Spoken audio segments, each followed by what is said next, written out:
The motivation for a lot of my entrepreneurship was I didn't want to feel pain and hurt like that again. And I didn't want money to ever be something that could cause such tragedy in my future life. I just kind of felt like if I was successful and had money, I would never have to experience pain again. I couldn't find one person, Tony, who was like, you should do this. This is smart. You shouldn't take that well-paid job with benefits and stock options. And you should go all in on building a homeless running organization. It didn't make sense. And I started asking everybody relentlessly for money. As you can imagine back then, right? I have no experience building a nonprofit. I don't have any money. I just get this 6-figure job and I'm going to walk away. My parents, my former boss said, what are you doing? And I'm like, Anna, such a pleasure to have you here. It's a real thrill. I've been researching kind of who you are and what you've been able to accomplish. And do you mind if I just kind of read your bio, just sort of as I have it here? And if anything is wrong, you can just correct me. yeah. Anna Mahlum is a serial entrepreneur, philanthropist, anyway, an investor who has created $100 million of net worth by investing in herself. She is the founder and former CEO of both Solid Core, I almost said Solid Care, and Back on My Feet, a prominent public speaker, investor, and an advisor to founders. Anna is living proof that you can create whatever life you want for yourself if you want it bad enough.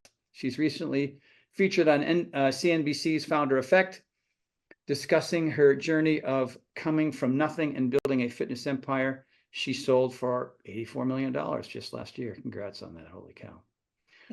Growing up, her father was an addict and he gambled, and I had some of those issues as a kid too, so I understand that.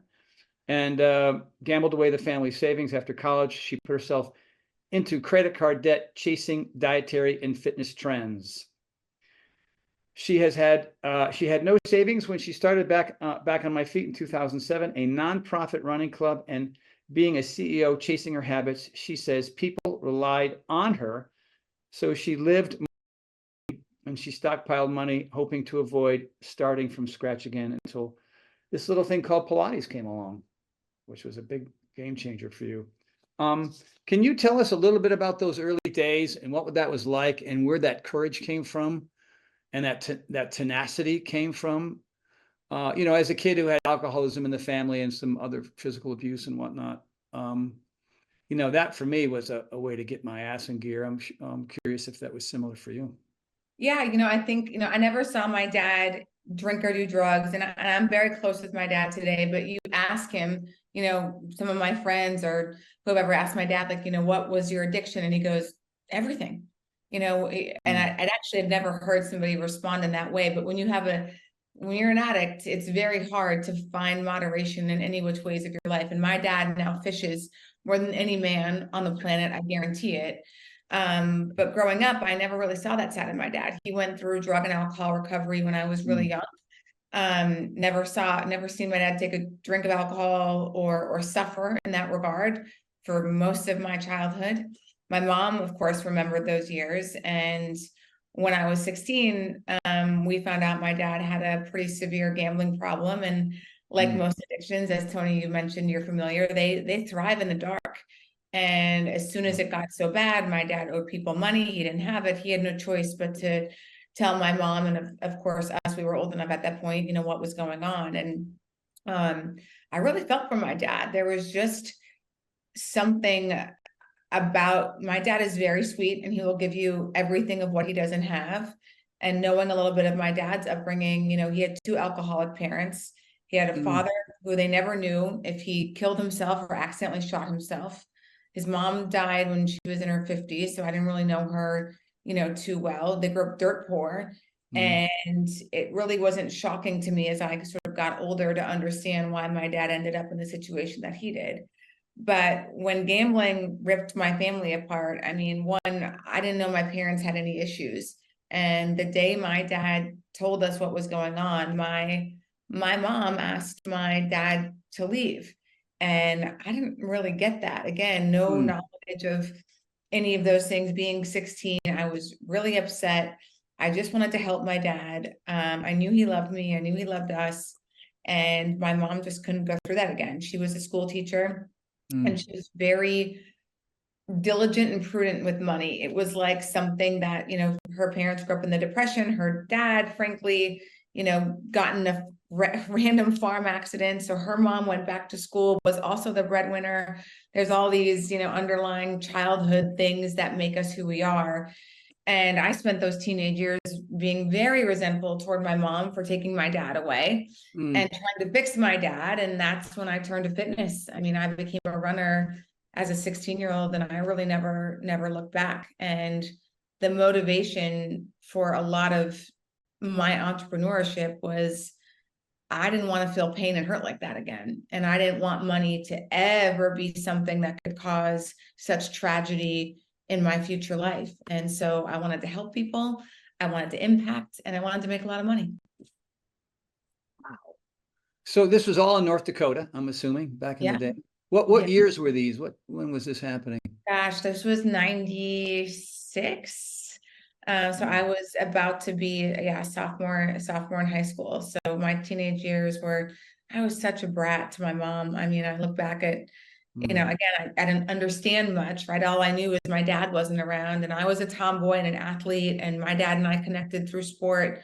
And my mom took that away from me. And also just this notion of what I learned about marriage, and like, you get through stuff. And I sort of felt like my mom was being too hard on my dad just because I didn't have, any prior information. But it was very motivating to me to I just kind of felt like if I was successful and had money, I would never have to experience pain again. But as we both know, the money doesn't solve much, does it? It just compounds things in a certain way if you're not, if you're not really maybe kind of doing all the right things to keep the joy and happiness going. Let me ask you this, and I have a bunch of questions here, but I'm so curious. I'm just going to ask what I want to ask. Hope that's okay. It might not be your typical. I mean, I'll ask some of the things that I've been told to ask, but why running? Why not rowing? Why not rock climbing? Why? And part one of that question, and part two is, did you join the junior high school or high school track team in a more formal way, or were you just like, I'm going to get out there and I know you've run how many marathons? 15, I think. No, 11. Okay, well, you got a few more to run to catch up to that. But so what was it? Why running? Well, have you been to North Dakota? There's not a ton of options there. I mean, running was easy. I was a tomboy growing up. Any sport that I could play, I played. I refused to play softball with the girls when I was a kid. I wanted to play baseball with the boys. I was pretty just like adamant about sports and competition.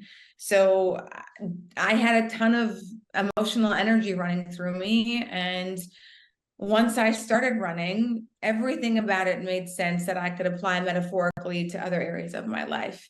You realize you're moving forward, which was important for me. And, with my dad's situation, I realized the only way to move forward is one step at a time. You approach hills and you have choices to make. You can turn around and make excuses, or you can run up them and hope there are flatter roads on the other side. So just the whole thing around work ethic and pushing myself, and, it was my decision of how far to go, how fast, and it was really empowering to me. And so at that stage, or maybe shortly thereafter, was there any sort of, like, I know, I checked in on some of your history, and, no big time college time. And a lot of it was just sort of self-induced, or was there any kind of a business school stuff that you did, or local college stuff that you did, or anything to how to learn how to be an entrepreneur, or was it just plain old tenacity? I don't want what I've had in the past because it makes me feel horrible, and I'm just going to figure this out on my own. Definitely the latter. I mean, I went to school in Minnesota because there was reciprocity offered for North Dakota. So I got to pay in-school tuition. My mom had fortunately figured out a way to save $6,000 for each of us to go to college. So I took that, and I was like, I'll just graduate in 3 years so I can have as least amount of debt as possible. And that'll serve me in some fashion, right? If I get ahead of everybody, I sort of was just like, I got to do everything I can here to outwork the competition. And graduating in 3 years, said a lot about my work ethic. And then I went to graduate school. I interned for my US Senator out in DC, was very enamored with DC. And so I moved out there to go to graduate school, took a year program, thought I wanted to get into politics, and then worked as a policy analyst in DC for a year, was bored, and I got a job offer in Philly. Didn't have Philly in the 5-year plan, but the job offer was good enough for me to take another risk. I didn't know anybody there, moved there, worked for a nonprofit. And then, you know, like I think a lot of people start asking, what the hell is this for? Like I just was so certain I was supposed to do something big. I didn't know what it was. I looked under every proverbial rock you could think of. I was fed up. I wanted someone to just tell me what it is I was supposed to do, and I would go do it. And after 2 years of that, I quit my job, and I was like, I gotta figure out something. And if I quit my job, the safety net goes away and I'll be forced to figure something else out. So, you quit a job without having a job, a new job lined up. I did. And it was out of desperation. I just was like, I'm going to keep, like, you know, and I tell people that when we keep security blankets around, there's a real fine balance in a lot of areas of life, but particularly, you know, comfort, and taking away that comfort, and you figure out what you're made of. And so I started interviewing, and I got a pretty big job offer at Comcast. You know, I'd never worked in the corporate world before. And I, you know, this was a 6-figure job back in the day. This was 2000. What year was that? 2007. And, you know, I was pretty certain my purpose didn't lie at Comcast, but I thought, this is so different and new from what I've been doing. It was going to involve so much travel. And I was like, I'm going to take this job if I get it. And right around the same time, Tony, I'm still running religiously 5:30 in the morning. And I take notice to these group of guys outside of a homeless shelter. And I don't know, I can't remember exactly if they waved at me or I waved at them, but we started to connect.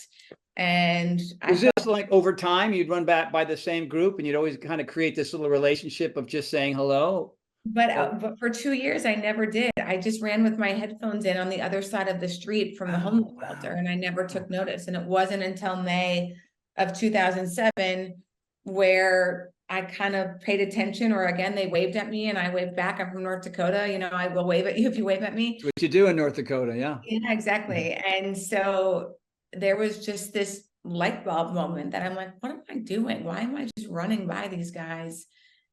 Why do I get to be the runner and they get to be the homeless guys on the corner? Like, why can't we all be runners?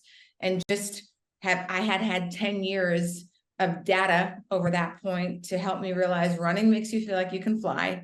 I felt invincible. I felt in control. It was the best part of my day every day. And maybe if they felt that way, they could change their situation or feel better about themselves.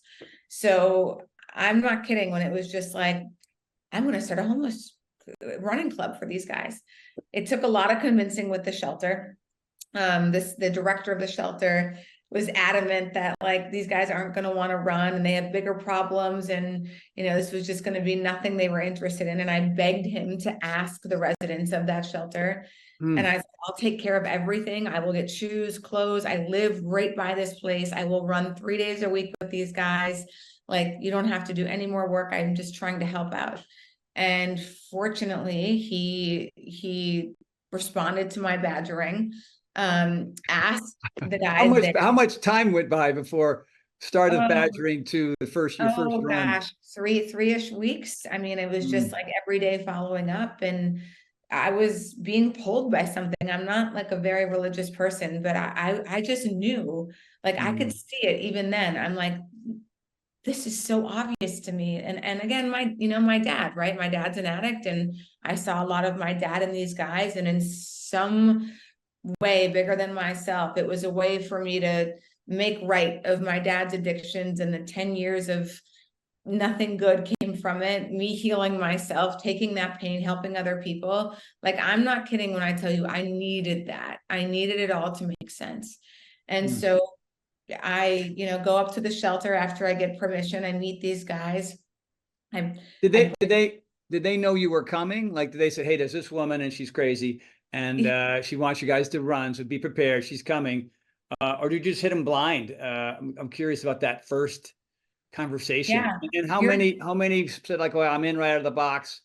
you're a great I have so interviewer many because questions. that was actually an important part to the director of the shelter. He's like, I'm not going to tell these guys there's some young blonde who wants to come run with them.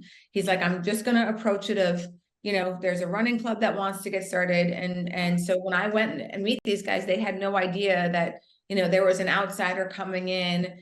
And, there was different opinions about me in the beginning. What's in it for her? One eyebrow up in the air. And I just was very transparent about my dad and why I ran and how I ran by this place so many times. And I sort of even apologized for how long it took me to think like, why don't I just start a running club?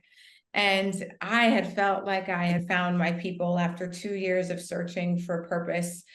I felt so at ease and so at home with these guys. And I made them sign a dedication contract that I wanted them to take this seriously. And it wasn't just, oh, show up when you can. And, we'd love to have you if you can make it. It was, if you want to join the running club, you got to show up Monday, Wednesday, Friday at 6 a.m. and you can't be late and you can't miss a day. And if you miss more than one day a month, you're no longer on the team.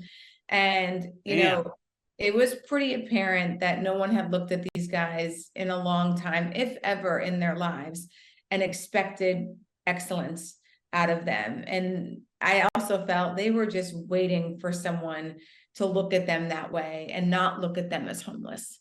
It's like, you can do this, we're going to do it together.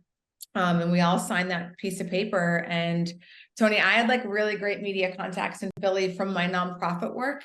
My boss was a former editor of the Daily News. And so I just gotten to know a lot of folks in the media space, and I wanted to get the word out so I could get more people involved. And you would have thought the Pope was in town that morning because every single news outlet, Good work. yeah, they had to come and be like, wait, what? These homeless guys are going for a run? And I'm like, yes. And they had the same stereotypes that, I at some point had and everybody else has, which is, this doesn't make any sense. These guys must be dangerous. Like, don't they have bigger problems? Aren't they drinking all day? Aren't they lazy?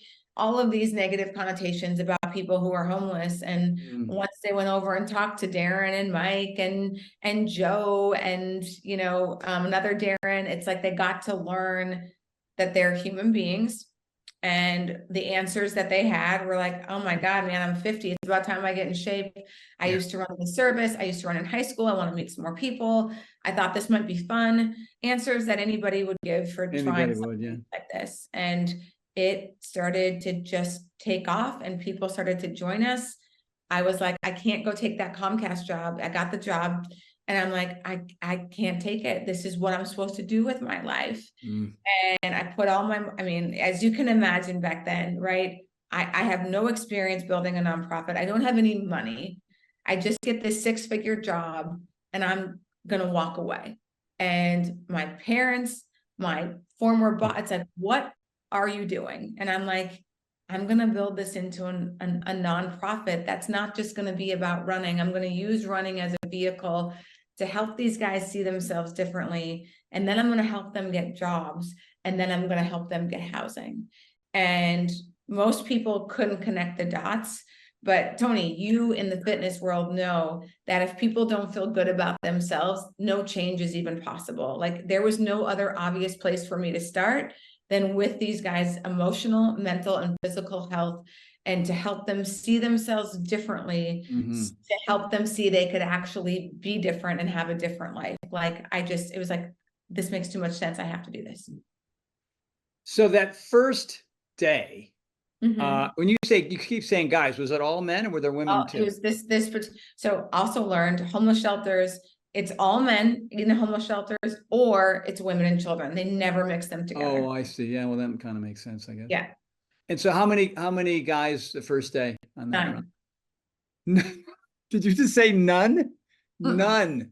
No, 9. Oh, 9. It's like, okay, everybody came and we're not going to run today. So 9. And so how did it build over time? Like, how did it become 9, 10, 11, 12, 20, 30? Or how'd that go like that? Yeah, I fortunately had a knack for programming and scaling and infrastructure. So it needed, it needed some systemizing. So every month we would open up, because you think about the morning runs, right? Okay, this group of people starting together, we ran a mile that first day. Some people progressed more than others. So as the volunteer group grew, we had 3 run groups each morning. It was a mile, it was 3 miles, and it was 4. And it was like, okay, how are we going to time this and logistically make this work where people feel challenged and also we don't leave people behind? And so 30 days, we would open up the running club for new participants. And then once that group got going, I'm like, I'm going to open up another, there's a homeless shelter right over there. I'm going to start another team. And so I built these mini organizational structures that would have a team leader, that would have a volunteer coordinator, everything that would make that little microcosm, operate. And I'm like, okay, if that works here, I can just do the same over here. And pretty soon I had 5 teams, in Philly, all running separately, and volunteers would come to that shelter each morning. And that's where they always would run so that we could actually build community. So you were volunteering, you found volunteers to help these other groups run, and you're all over Philly pretty much. Yeah. Let me ask you this, because I know from working out 6 days a week, for me at my age, I mean, I'm 66 in a couple of months. So for me, obviously I like to, make me look better, but for me, it's for my head, so I know about the norepinephrine, the dopamine, the serotonin, the cannabinoids, all these wonderful things that are waiting for you to move your butt. What were their original reactions? And like you said, you had guys at different levels. One could they were probably walking the first day a little bit. Others were maybe doing better because they had a history with running or something. So was there just this incredible energy post runs, and that it just built on itself over time? What was that like? Totally. The energy was awesome. I still remember the first day. We all ran a mile that day. It was just this inaugural mile run. And some of the guys finished, 7 minutes. And, Joe, who was our oldest member and definitely overweight, it took him 20-ish minutes. But the guys who finished first, one of our mottos, we always said the serenity prayer every morning, every day before we ran, which is an amazing prayer, whether you're religious or not. It just teaches you to focus on the things you can control and let the stuff go that you can't. And the other mantra that we had was like, no one runs alone. And so, Joe, again, was taking his time, crawling for all intents and purposes. And the entire crew just went back and got Joe and made sure he finished that. And those early days really set the culture of the organization and what was important. And it was just infectious, and volunteers started to be like, oh my God. I mean, runners, right? They're so full of heart. Running has meant so much for them, and to feel like they could give back and help other people find a joy for this sport and help them change their life. We had the most incredible dedicated volunteers that were showing up to these shelters at 6 a.m., which soon moved to 5:30, so we could get longer runs in before work. Pretty awesome. So how were you financing your life? How were you getting, I'm going to backtrack a little bit. What was that first day for you after that mile and seeing that energy? Like, what was happening inside of you? Like, what level of joy did you reach there? It was religious. And again, not a religious person. It was just like, finally, like, this is what I've been asking for. And, you're kind of like, of course, it's been right in front of me the whole time. Of course, I've been running by this shelter for the last 2 years and I didn't see it. And like, this sport means so much to me. And like, I can use it to help people. Like, it almost made me, again, shake my head and smile, and just everything felt really right. And it didn't, I'll tell you what, over the next few weeks, I took the job at Comcast and I asked them for a few weeks so I could get this thing stabilized and more people involved. So you were able to you were able to work for Comcast and so you were doing both. No, I took the job, but I pushed my start date back. So I asked for several weeks to get this thing work, enough people involved so it would work when I had to travel for work. And over those next few weeks, two things happened when I was like, this can be something really great, and I think I can build it, which was, these guys were showing up. They were there every day. And they weren't there because I forced them to be there. I didn't offer food or shelter, which Maslow's hierarchy of needs, right? It's like those are the basic needs taken care of by the shelter. But right above that is this desire to be cared for, loved, appreciated, valued, and rooted for, and appreciated. I said that, but these guys were getting that, and it made me realize, like this actually is what's going to change their life. And the second one was the reaction of what they would get when I would track their miles. After every run, I had a big poster board so I could just cumulatively keep track of their progress. Right. It was very powerful, so they could see, they always made sure if I got a mile wrong, they corrected me. But it was the response rate to progress. And I'm like, this hasn't been happening for these guys. And I, again, just was like, I can build this. And against everybody, I mean, I couldn't find one person, Tony, who was like, you should do this. Like, this is smart. You shouldn't take that well-paid job with benefits and stock options. And you should go all in on building a homeless running organization. Like, didn't make sense. But anyway, again, when you one, I didn't have any money. So I was driven enough to like, I've got to make this work. And I built a website. I found a lawyer to, help me solidify the nonprofit status. I started raising money. I started asking everybody relentlessly for money. And the media got a hold of what was happening, like national media. I mean, ABC World News, NBC Nightly News. I was a CNN hero within the first 7 months. And the media was such an incredible tool for me to create awareness and raise money and make the ask. And so I just started capitalizing off of that and hired staff. And over the next 6 years, grew it across the country. And we were helping thousands of people. It was working. We were showing that it was working. And it was when I left back in 2013, it was a $6.5 million annual budget. For the organization. Wow. And so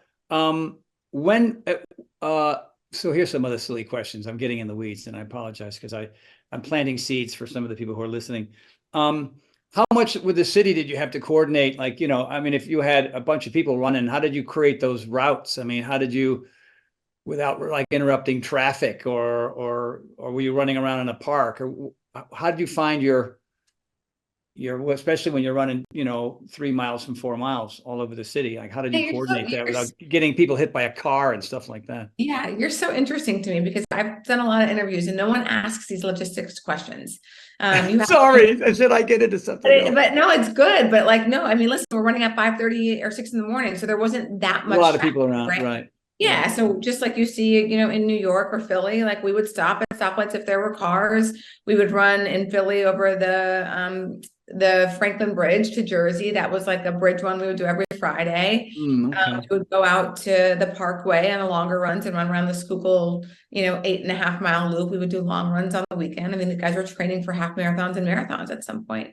So just like anybody else in the morning, you navigate and figure it out. There was normally not a bigger group than like 20 per shelter because we didn't need more than that. We weren't like 100 people per group. If we had more volunteers, we tried to place them and tried to get people. Like, if you were going to volunteer, Tony, I'd be like, I don't need you for every day, Tony, but I need you to commit to Monday, just like one day a week. And like, you weren't there Wednesday, Friday, but other people were there if they couldn't, again, 3 days a week was a lot for volunteers. So we just tried to place people based off of need, and make sure it wasn't like overloaded on one day. My last question, because I've always learned the devil's in the details, right? So I love to see how things are broken down, every single piece of it. And so when it comes to your volunteers, were they knocking on your door, or did you have to go knock on their door? Was it a combination of the two? And what kind of folks were these people, and what kind of jobs did they have? And was it easy finding volunteers, or was it kind of a little bit difficult? It was actually pretty easy once word got out. I mean, again, if you're a runner, most people had the like, of course this makes sense, so you just got it then, it wasn't that difficult. I mean, these were young professionals for the most part. Most people were in their 20s and 30s. young professionals in the city, and like felt like, what a perfect way for me to give back, something I love to do, doesn't impact with work. I'm running in the morning anyway. You know, a lot of people would come and run with us and then continue on their morning run. So it wasn't a big logistical shift for people for what they already were doing, or it was a way for them to do what they were already doing and also feel good and connect with the community. So it actually wasn't that challenging to find volunteers. Yeah, good. It's nice to know that people that are out there. You know, I mean, your story reminds me a little bit of my friend Scott Pfeiffer, who was just a stranger at the beach one day who was stalking me and some friends. You know, he thought we weren't very friendly because there was a lot of testosterone down there at the beach. But one of my friends went up to him and we became pals. And he was a screenwriter and a lawyer, entertainment lawyer. And then at one point, we got to know him pretty well. He was brilliant and he's become a good friend. One of the moves in P90X is named after him. It's called Pfeiffer Scissors. Nice. But you wouldn't know that because you did Insanity. But anyway, it's okay. You are forgiven. Listen, maybe the 20th anniversary will pull me in. Think, well, we'd have you do the Power of Four or something, or maybe Michael Bradley's new program. I think you would love that. But you know, Scott was a guy who, you know, he said, I got 3 weeks. I'm going to do a working vacation in Tanzania. He had all these different choices because he's that kind of an altruistic guy. And so he went to Tanzania and he worked with this group for about 3 weeks at this orphanage. He came back, he quit both jobs. He says, I want to help orphans around the world. And since then, his company's called Go Campaign, and we'll have to have you come to his annual fundraiser here in LA. It's very fancy, a lot of celebrities and stuff, but they just raise a lot of money, and he's helped over 150 something thousand orphans from Tanzania to Tennessee. He's an amazing human being. But like the same thing, it's just, oh, here I am. I'm seeing how this is working. It could be done better. What can I do? I mean, he's adopted this kid, Leonce, who is, you know, who didn't speak English, and now he's graduating college because of Scott, and a lot of stories similar to that.